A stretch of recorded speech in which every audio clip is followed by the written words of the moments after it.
امام جنبل رحمۃ اللہ علیہ فرماتے ہیں، ایک دفعہ مجھے عراق کے کسی گاؤں میں رات ہو گئی۔ میں ایک مسجد میں گیا، لیکن چوکیدار نے مجھے وہاں سے نکال دیا۔ میں مسجد سے باہر فرش پر سو گیا۔ چوکیدار نے مجھے پاؤں سے پکڑا اور گھسیٹ کر مسجد سے دور کر دیا۔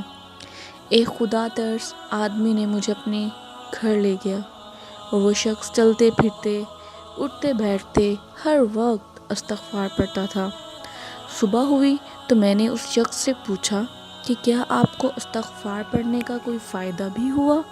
اس نے جواب دیا، جی ہاں، میری ہر دعا قبول ہوئی، سوائے اس کے کہ میری ملاقات امام احمد بن جنبل سے ہو جائے۔ میں نے کہا، میں ہی امام احمد جنبل ہوں، اور تم دیکھو کہ مجھے کیسے گھسیٹ کر تمہارے پاس لایا گیا ہے۔ ناظرین، دیکھیں کیسے استغفار کی کثرت سے اس آدمی کی ہر دعا قبول ہوئی۔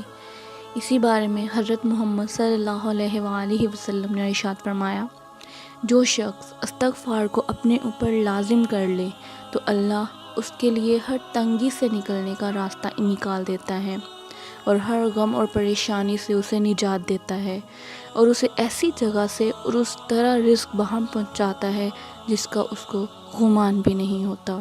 جزاک اللہ۔